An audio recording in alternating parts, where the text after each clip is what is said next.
Last time on آخری معجزہ اس سے کہا نہیں جائے گا عبادت کرو، اس لیے عبادت کرو، یہ نہیں کہا گیا.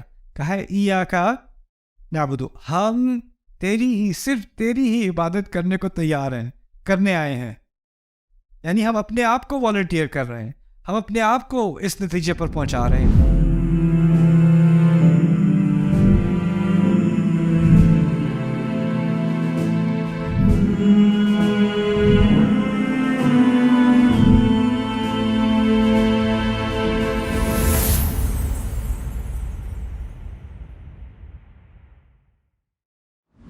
کل کے سیشن کے آخر میں دو باتیں میرے ذہن میں تھیں جو رہ گئیں، وہ میں پہلے ذکر کر دوں. الحمدللہ رب العالمین الرحمن الرحیم مالک یوم الدین کے بارے میں، اس کے بعد پھر آگے چلیں گے. یہ ذرا سی کمپلیکیٹڈ چیز ہے، لیکن میرے خیال سے آپ لوگ کافی اسمارٹ ہو، آپ سمجھ جاؤ گے. ٹھیک ہے. رب کے بارے میں نے کہا تھا کہ اس میں 5 معنی ہیں. کسی کو یاد ہے کیا تھے؟ مالک، سید، منعم، مربی، قیم. اچھا، 5 میں سے نا اس کو ہم تھوڑی تقسیم کر دیتے ہیں. ان میں سے 2 کا تعلق اتھارٹی کے ساتھ ہے، باقی 3 کا تعلق رحمت کے ساتھ ہے. 5 معنی ہیں، لیکن 2 کا تعلق کس کے ساتھ ہے؟ اتھارٹی کے ساتھ، اقتدار کے ساتھ. وہ 2 کون سے ہیں؟ آپ خود گیس کرو. مالک اور سعید کا تعلق اقتدار کے ساتھ ہے، لیکن جس نے خیال رکھنا ہے، جس نے تحفہ دینا ہے، جس نے نشو نما کرنی ہے، مربی، منعم، قیم، اس کا تعلق کس کے ساتھ ہے؟ رحمت کے ساتھ. بات سمجھ میں آ گئی؟ اوکے. اب آگے جا کر مالک کا لفظ آیا تھا، مالک یوم الدین، اور مالک کی 2 قراءات تھیں، یاد ہے آپ کو؟ مالک اور ملک. اس میں سے ایک مالک تو ویسے بھی رب کے ساتھ تھا، اور ملک اتھارٹی کے یا جو سید کے قریب ہے. ملک اور سید، سمجھ رہے بات؟ یعنی رب میں 5 معنی ہیں، لیکن اس میں سے 2 معنی مالک اور ملک میں بھی ہیں، لیکن 3 مسنگ ہیں. یہ بات سمجھ آ رہی ہے؟ کون سے 3 مسنگ ہیں جو رب میں ہیں، جو مالک میں اور ملک میں نہیں ہیں؟ منعم، مربی، قیم. تو وہ 3 مسنگ کیوں ہیں؟ سوال پیدا ہوتا ہے کہ یہاں 3 مزید کیوں ہیں اور وہاں 3 کم کیوں ہیں؟ وہاں بات ہو رہی ہے انصاف کی. کس دن کا مالک ہے؟ مالکی یوم الدین. یہاں بات ہو رہی ہے تمام عالمین کی، رب العالمین. وہ آخرت کی بات ہے، آخرت کے کورٹ والے دن کی بات ہے، اور یہاں پر دنیا کی بات ہے. دنیا میں اللہ تعالیٰ کا اقتدار بھی ہے، لیکن وہ ہر وقت ظاہر نہیں کرتا. اللہ تعالیٰ کی ملکیت بھی ہے، ہر وقت ظاہر نہیں کرتا. مجھے امپریشن ملتا ہے میرا بھی کوئی کنٹرول ہے. میرے منہ میں جو بات ہے میں کہہ سکتا ہوں، وہ روکتا نہیں ہے. روک سکتا ہے؟ روکتا نہیں ہے. میں جو دیکھنا چاہوں دیکھ سکتا ہوں، وہ میری آنکھوں کو بند نہیں کرتا. ہے تو وہ مالک، ہے سید، لیکن اس کو وہ ایکسرسائز کرنے سے مجھے نظر نہیں آتا کہ وہ اس کو مجھے کنٹرول کر رہا ہے. اور وہ کیوں نہیں کر رہا؟ فوراً پکڑ کیوں نہیں ہو رہی؟ کیونکہ منعم، مربی، قیم، الرحمن، ان ساری چیزوں کی وجہ سے مجھے تھوڑی سی آزادی دی ہوئی ہے. قیامت کے دن کیا ہونا ہے؟ لا يتكلمون الا من اذن له الرحمن وقال صوابا. اس دن تو کسی کو بات کرنے کی اجازت نہیں ہوگی. مہطعین رؤوسہم، یہاں تک کہ مجرموں کے بارے میں اللہ ہمیں مجرموں میں سے نہ بنائے. سورۃ القمر میں بتایا ہے کہ وہ ان کو پکارا جائے گا ایک ایسی چیز کی طرف جو بہت ڈرونی ہوگی. الی شیء نکر، یوم یدعو الداعی الی شیء نکر، ایسی چیز کی طرف بلایا جا رہا ہے جو بہت ڈرونی ہے. اچھا، اگر میں کہیں آگ دیکھوں اور وہ قریب ہے، کوئی جانور دیکھے، کوئی انسان دیکھے، کس طرف بھاگے گا؟ اس کی الٹی ڈائریکشن میں بھاگے گا نا، اس کی طرف تھوڑی بھاگے گا. مہطعین رؤوسہم، سر اوپر اٹھائے ہوئے اس کی طرف بھاگیں گے. یعنی بلایا جا رہا ہے کسی ڈرونی چیز کی طرف، اور پھر کہا جا رہا ہے اس کی طرف بھاگیں گے، سر اٹھائے ہوئے، گھورتے ہوئے. اس کو کوئی چیز ڈرونی ہوتی ہے، اس کو گھورنے کا دل جاتا ہے، اس سے دوسری طرف ہانک کرنے کا دل جاتا ہے.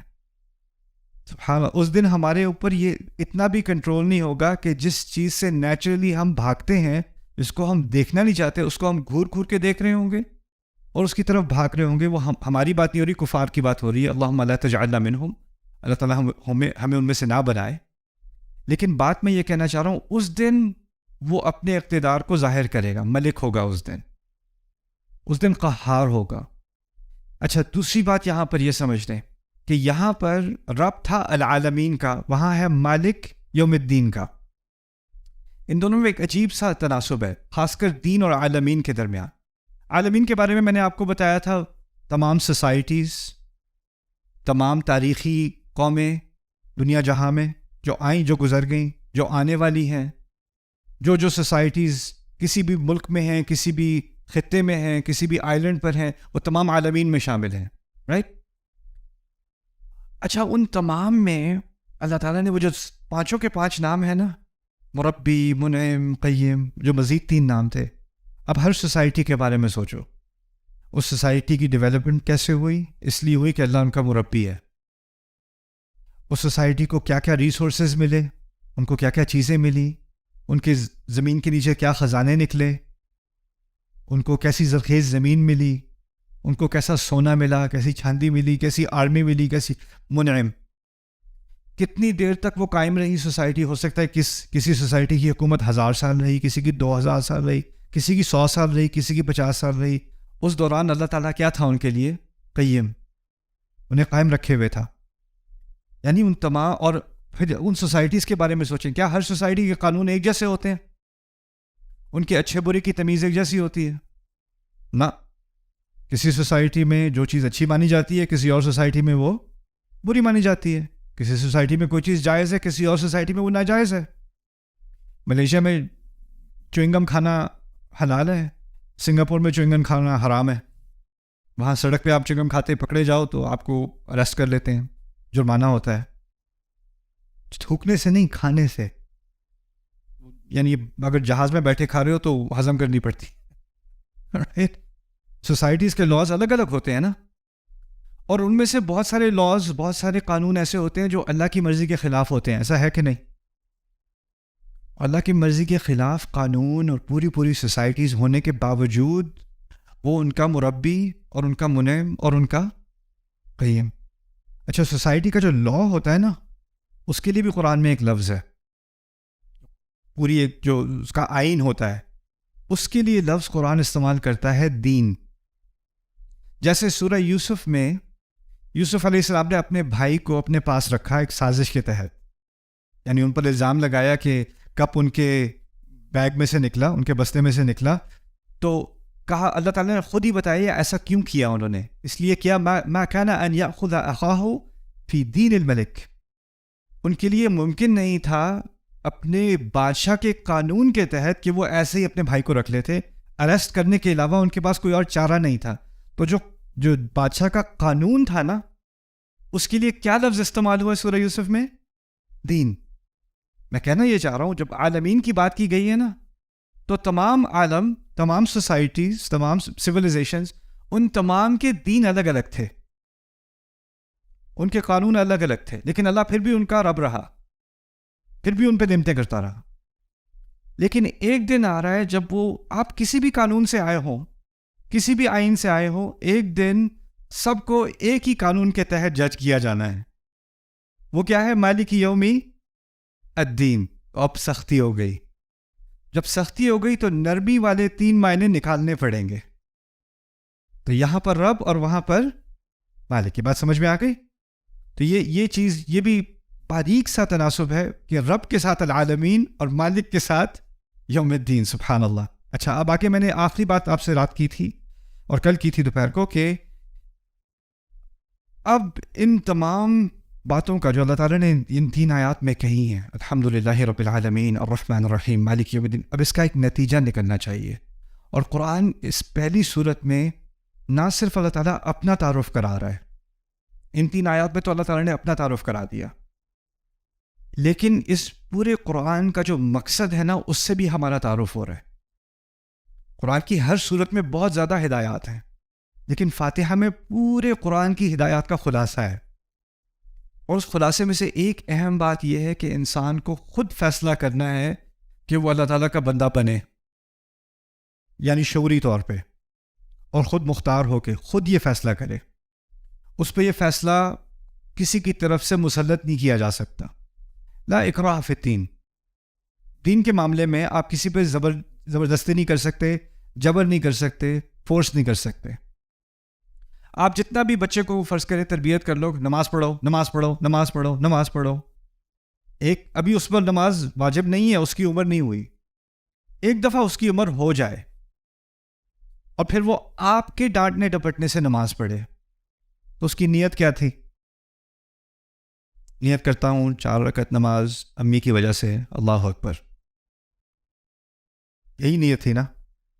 ہمارے دین نے کیا سکھایا ہے؟ اعمال کی بنیاد، اعمال کا دار و مدار کس چیز پر ہے؟ اگر آپ کسی کو فورس کر رہے ہو تو اس کی نیت اللہ کی تھوڑی رہی، نیت تو آپ تھے نا، نیت تو کسی کا پریشر تھا۔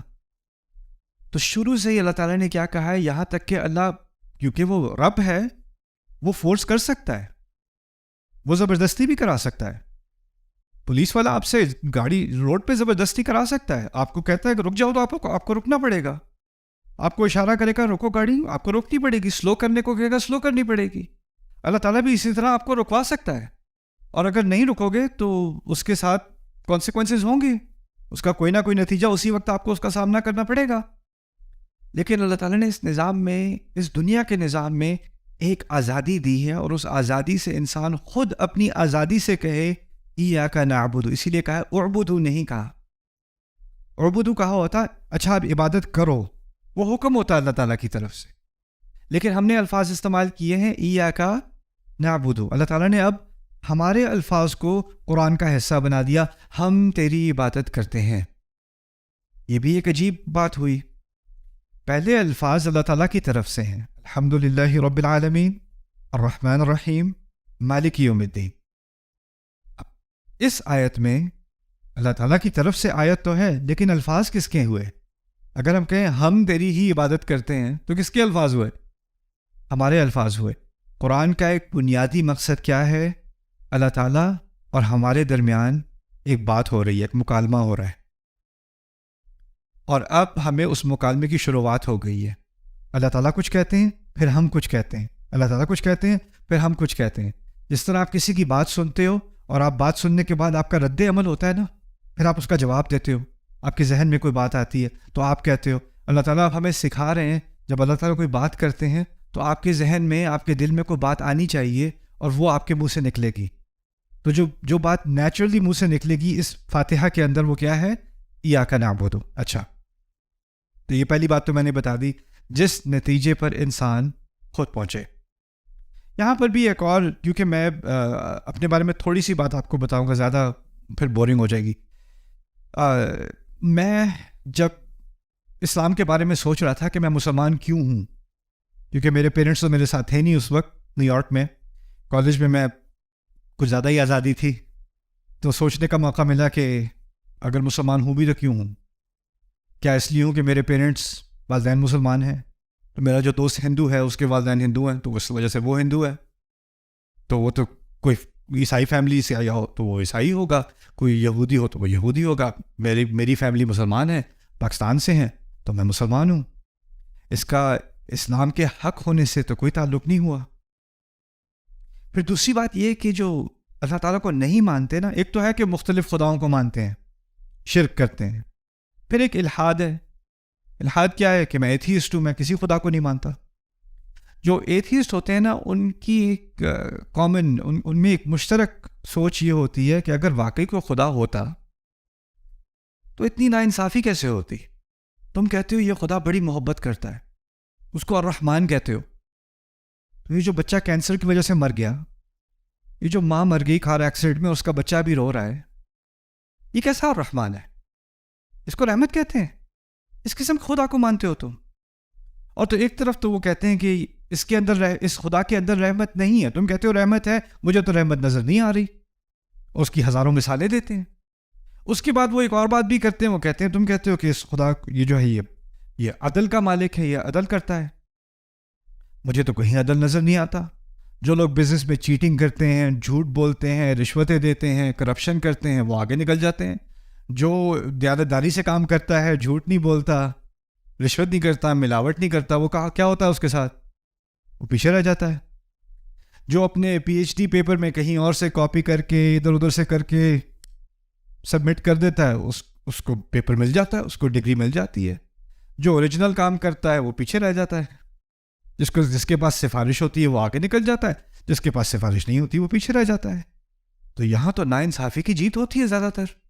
تم جتنا بھی کہتے رہو کہ یہ اگر خدا واقعی اتنا انصاف کرتا ہے تو اس کی ایک عام سی مثال ہے. اگر ایک انسان جان بوجھ کر غلط وجہ سے ایک دوسرے انسان کا قتل کرے تو اس کی کیا سزا ہونی چاہیے؟ اس نے جان دی ہے تو کیا ہونا چاہیے اس کے ساتھ؟ اس کی بھی جان لو. لیکن اگر ایک انسان 100 لوگوں کا قتل کر دے، ممکن ہے کہ نہیں؟ ایک انسان 100 لوگوں کا قتل کرے، کیا سزا دو گے؟ زیادہ سے زیادہ ایک ہی دفعہ قتل کرو گے نا. ایک دفعہ قتل کرنے کے بعد اس کے بعد آپ کیا کر سکتے ہو؟ جانے اس نے 100 لی، لیکن آپ تو اس کو ایک ہی دفعہ سزا دے سکتے ہو نا. تو یہ انصاف تھوڑی ہوا. تو دو بڑے بڑے جو اشکال، دو بڑی شکایتیں آتی ہیں خدا کے کانسیپٹ کے خلاف، اللہ کے خلاف. وہ ایک ہے کہ یہ تم کہتے ہو کہ یہ رحمان ہے، اس میں رحمت کہاں ہے؟ مجھے تو نہیں نظر آتی. اور تم کہتے ہو کہ یہ عدل ہے، یہ انصاف کرتا ہے، مجھے تو انصاف نظر نہیں آتا. پھر اس کے ساتھ ایک اور مسئلہ کھڑا ہوتا ہے کہ اگر کوئی بھی ایک رب کو مان لے، ایک الہ کو مان لے جو ہر معاملے میں اس میں کوئی کوتاہی نہیں ہے، اس کے علم میں کسی چیز کی کمی نہیں ہے، اس کی حکمت میں کسی چیز کی کمی نہیں ہے، اس کی محبت میں کسی چیز کی کمی نہیں ہے، اس کے عدل میں کسی چیز کی کمی نہیں ہے. کیونکہ اگر ایک بھی کمی کسی بھی چیز میں ہو جائے تو وہ خدا نہیں ہو سکتا. بات واضح ہے نا؟ کیونکہ اگر کمی ہوئی تو خدا کیسا ہوا پھر؟ رائٹ. فاتحہ میں اس بات کا جواب ہے. فاتحہ میں اللہ تعالیٰ نے ہمارے اور اللہ کے رشتے کی بنیاد الرحمن رکھی، العدل رکھی. پہلے اپنا نام بتایا الحمدللہ، پھر بتایا تمام چیزیں اللہ کے بارے میں سیکھنے کے لیے پہلی چیز کیا سیکھنی پڑے گی. پہلا وصف اللہ کا، پہلی صفت کیا تھی فاتحہ میں؟ رب. یعنی اس تمام رشتے کی بنیاد، میری تمام زندگی کی بنیاد، انسانیت کی کہانی کی بنیاد ایک لفظ ہے میرے اور اللہ کے درمیان. وہ کیا ہے؟ اللہ میرا رب ہے. اب جب وہ اپنے آپ کو الرحمن کہتا ہے نا، تو وہ رب ہونے کے دائرے کے اندر رحمت کر رہا ہے. اور جب وہ مالک یوم الدین ہوگا تو وہ رب کے ناطے وہ فیصلہ کرے گا اس دن. یعنی اصل رشتہ میرا اس کے ساتھ کس چیز کا ہے؟ میں عبد ہوں اور وہ رب ہے. اچھا، اس رب نے کیا کیا؟ اس نے ایک فیصلہ کیا کہ جو میری رحمت ہے نا وہ 2 طرح کی ہے، ایک ظاہر اور ایک باطن. ایک رحمت میں دکھاؤں گا اور ایک رحمت میں چھپائے رکھوں گا. یہ اس کا فیصلہ ہے. اب کیونکہ وہ رب ہے، اس کی پوری اتھارٹی، اس نے یہ فیصلہ کر دیا. اب اس فیصلے کے پیچھے اس کی کیا حکمت تھی، کیا تک تھی؟ اگر وہ مجھے سینس سمجھا دے کہ آپ نے کیوں کیا کہ کچھ رحمتیں ظاہر ہیں اور کچھ رحمتیں باطن ہیں. آپ کہو کہ کسی کی بیماری ہوئی ہے تو وہ تو عذاب میں ہے، لیکن اس کے پیچھے بھی کوئی نہ کوئی چھپی ہوئی کیا ہے؟ رحمت ہے. وہ مجھے نظر نہیں آ رہی. اب مجھے نظر نہیں آ رہی تو میں خدا سے کہوں ذرا مجھے بھی دکھائیں، ذرا کیا رحمت تھی اس کے اندر، مجھے تو سمجھ نہیں آ رہی. آپ پہلی بات بھول گئے.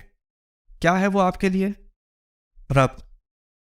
اور رب کے ہونے کے ناطے اس کو کوئی پریشر نہیں ہے کہ وہ آپ کو سمجھائے کہ میں نے یہ فیصلہ کیوں کیا. دیکھیں، اگر جج یا پولیس والا آپ کو روکتا ہے نا تو آپ کو کیوں روکا مجھے؟ پتا نہیں ہے میں کام پہ جا رہا ہوں، سمجھاؤ ذرا کیوں روکا مجھے. آپ کیوں اس طرح بات نہیں کرتے جج کے ساتھ، ٹیچر کے ساتھ، پولیس والے کے ساتھ؟ کیونکہ کیا ہوتا ہے اس کے پاس اتھارٹی ہوتی ہے، تو آپ اس کی اتھارٹی کے اندر سرنڈر ہو جاتے ہو. رائٹ. اللہ تعالیٰ کے پاس ایک اتھارٹی ہے، اس اتھارٹی کے تحت اس نے کہا ہے کچھ رحمتیں تمہیں نظر آئیں گی، سمجھ میں آ جائیں گی، کچھ رحمتیں سمجھ نہیں آئیں گی، لیکن ہے رحمت پھر بھی. سورۃ الکہف میں اس کی طرف اشارہ کیا گیا ہے. وہ 3 واقعات جو موسیٰ علیہ السلام کے ساتھ ہوئے ہیں سورۃ الکہف میں، وہاں بھی یہی تو بات کی گئی ہے نا، رحمۃ من ربک وما فعلتہ عن امری. یہ سب اللہ تعالیٰ کی طرف سے، تمہارے رب کی طرف سے ایک رحمت تھی. موسیٰ علیہ السلام کو وہ جب 3 واقعات ہوئے ان کو رحمت نظر آئی کہ نہیں؟ وہ تو نظر نہیں آئی. بعد میں سمجھایا کیا یہ کیا تھا؟ یہ رحمت تھی کس کی طرف سے؟ من ربک. تو یہ رحمت اور رب کا تعلق سمجھ میں جب تک نہیں آئے گا نا تب تک انسان پوچھتا رہے گا تم تو کہتے ہو الرحمن ہے, مجھے تو رحمت نظر نہیں آ رہی. اصل میں تم رب کو نہیں سمجھے نا, اس لیے تمہیں رحمت نظر نہیں آ رہی. اصل بات یہ ہے. دوسری بات یہ ہے کہ واقعی اس دنیا میں ناانصافی ہے, اس میں کوئی شک نہیں ہے. اچھے کام کرنے والے لوگ اچھی زندگیاں نہیں گزارتے ہمیشہ, اور یہ اسلام کا دعویٰ بھی نہیں ہے. اسلام قبول کر لو زندگی آسان ہو جائے گی, اسلام کی ہدایت پہ چل لو کوئی مشکل نہیں ہوگی تمہاری زندگی میں, صحت مند ہو جاؤ گے, فیملی میں کوئی ڈرامہ نہیں ہوگا, پیسے کا معاملہ حل ہو جائے گا, صحت کا معاملہ حل ہو جائے گا, سوسائٹی کا معاملہ حل ہو جائے گا, ہر طرف سے نعمتیں آئیں گی تمہاری طرف, بس اللہ کی بات مان لو.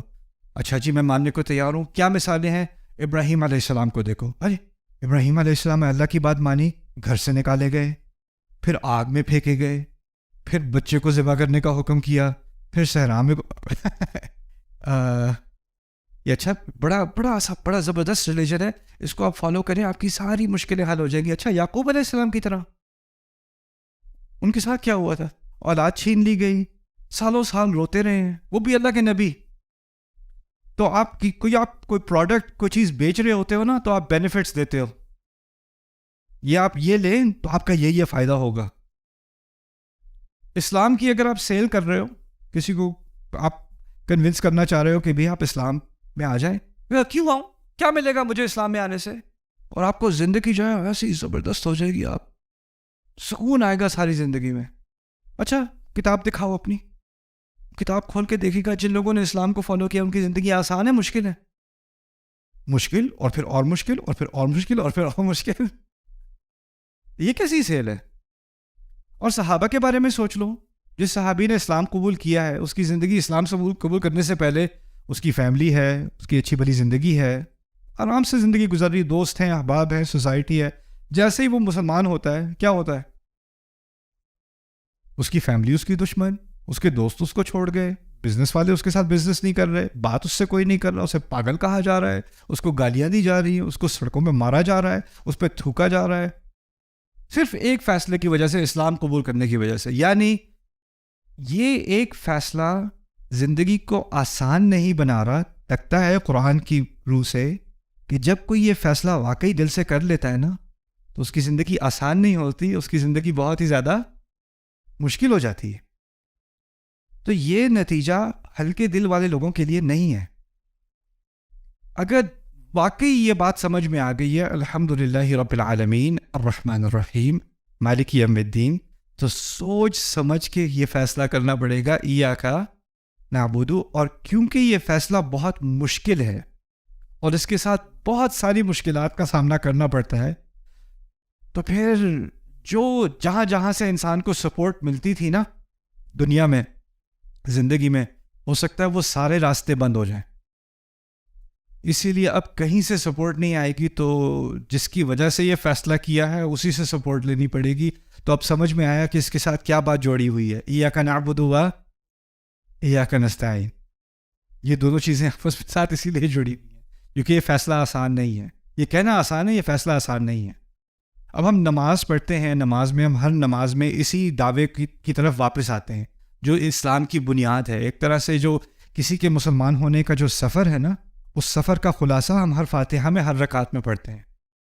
کہاں سے بات شروع ہوئی تھی, کس نتیجے پر ہم پہنچے, کس لیے ہم مسلمان ہوئے, ایاک نعبد. اور مسلمان ہوئے اور یہ عبادت ہم نے قبول کی. یہ عبادت جب ہم نے خود ہی اپنے طور پر آ کر قبول کی تو پھر ہمیں اس بات کا بھی اعتراف کرنا پڑا کہ یہ ہمارے بس کی بات نہیں ہے, اس میں بہت ساری مشکلات ہوتی ہیں اور اس میں بس اللہ تعالیٰ آپ ہی ہماری مدد کر سکتے ہیں. وہ ایاک نستعین. ٹھیک ہے, تو یہ بات. اب اس کے بارے میں بھی کچھ چیزیں ہم آبزرو کرتے ہیں. ایک طرف اللہ نے رب کا لفظ استعمال کیا تھا, اور میں نے کہا تھا رب ایسا لفظ ہے جس میں رشتہ ہوتا ہے. تو ایک طرف رب, دوسری طرف عبد, دوسری طرف عبد. اب عبد کے لیے یہاں پر ہم نے دیکھا کہ فعل کا استعمال ہوا ہے. پہلے بھی فعل اور اسم کے بارے میں بات ہوئی تھی, تھوڑی سی دہرا لیتا ہوں تاکہ آپ کا ذہن فریش ہو جائے. فعل میں ہوتا ہے ماضی, حال اور مستقبل, اور اسم میں کیا ہوتا ہے ہمیشگی, دوام, ہمیشہ کے لیے.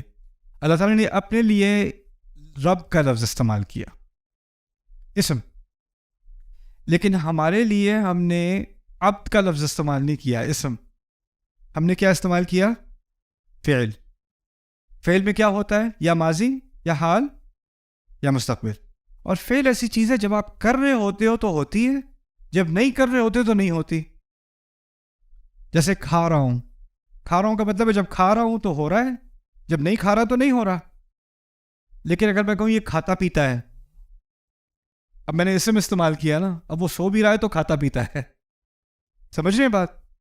ہم نے جب اپنے لیے فعل استعمال کیا تو ہم نے ایک بات کا ہم نے اعتراف کیا یہاں پر، اور وہ کیا ہے کہ ہماری عبادت میں اونچ نیچ ہوتی ہے، کبھی زیادہ کبھی کم، کبھی بالکل نہ ہونے کے برابر، کبھی بہت زیادہ. جیسے فعل میں بھی اونچ نیچ ہوتی ہے، اور فعل میں ہمیشگی نہیں ہوتی. ہمارے لیے ہم سے ہمیشہ کی عبادت ممکن نہیں ہے. آپ سو رہے ہو تو عبادت نہیں کر رہے، آپ کام کر رہے ہو تو اللہ تعالیٰ نے اپنی رحمت سے کہہ دیا حلال کما رہے ہو تو کام بھی کر رہے ہو تو عبادت ہے. اپنی فیملی کے لیے آپ گروسریز کرنے، دودھ اور بریڈ وغیرہ لینے جا رہے ہو، حلال روزی سے اپنی فیملی کے لیے لینے جا رہے ہو تو وہ بھی عبادت ہے. لیکن اس وقت آپ شعوری طور پہ عبادت نہیں کر رہے، وہ تو آپ صرف دودھ لینے جا رہے تھے، بریڈ لینے جا رہے تھے، روٹی خریدنے جا رہے تھے، رائٹ؟ تو یہاں پر ایاک نعبد میں اللہ تعالیٰ نے ہمارے اوپر بہت رحم کیا ہے کہ ہم نے یہ دعویٰ نہیں کیا کہ ہم ہمیشہ ہر لمحے آپ کی عبادت میں ہوتے ہیں. یہ دعویٰ بہت بڑا ہو جاتا، اس پہ ہم میں سے کوئی پورا نہیں اتر سکتا تھا. لیکن ہم آپ کی عبادت کرتے ہیں، ہم آپ کی عبادت قبول کرتے ہیں اور کرتے ہیں. اس میں تھوڑی روم آ گئی، کرتے بھی ہیں اور کبھی کچھ ڈھیلے بھی پڑ جاتے ہیں، پھر کرتے بھی ہیں، پھر کبھی کوتاہی بھی ہوتی ہے، پھر کرتے بھی ہیں. اور اس جو وسعت ہے اس کے اندر، یہ بھی اللہ تعالیٰ کی طرف سے ایک بہت بڑی رحمت ہے. تو یہ ہے ایاک نعبد میں فعل کا استعمال. اوکے ہاں، اگر تم عبادت کرو کہا جاتا، وہ یہ بات تو میں نے پہلے کہہ دی تھی، اگر کہا جاتا کرو عبادت تو یہ ہمارا فیصلہ نہ ہوتا، اللہ تعالیٰ کی طرف سے حکم ہوتا. اور یہاں بات حکم کی نہیں ہو رہی، یہاں بات ہو رہی ہے آپ کی اپنی کمٹمنٹ کی. اب یہاں ہم خالصتاً تیرے بندے ہیں، اگر یہ کہا ہوتا، یعنی اگر کہا ہوتا نحن عباد لک خاصہ، ہم تیرے بندے ہیں خاص، صرف نحن عباد لک خاصہ، تو یہ دعویٰ بہت بڑا ہو جاتا. کیونکہ اس کا مطلب ہے میری زبان سے کبھی کوئی ایسا لفظ نہ نکلتا جو آپ کی عبادت کے سائے میں نہ ہو. میرے قدم کبھی کسی طرف نہ چلتے جو آپ کی عبادت کے تحت نہ ہو. میرے ہاتھوں سے کبھی کچھ نہ ہوتا، میری آنکھوں سے کبھی کچھ نہ ہوتا جو عبادت کا تقاضا نہ پورا کر رہے ہوں. کیونکہ میں ہر لمحے کیا ہوں؟ عبد ہوں. یہ تو میرے لیے ممکن ہے نہیں، یہ تو ممکن نہیں ہے. تو ایاک نعبد. اچھا، اب ایاک نستعین کی طرف. Subscribe now to the Bayyinah YouTube channel to watch the rest of this series and more great content from Ustad Nu'man Ali Khan. اسلام ان باقی مذاہب سے مختلف ہے. اسلام نے پہلی چیز مدد مانگنے کو نہیں رکھا. اسلام نے پہلی چیز کیا رکھی ہے؟ عبادت. ایاک نعبد پہلے ہے. اور یہ کوئی چھوٹا فرق نہیں، یہ بہت عظیم فرق ہے.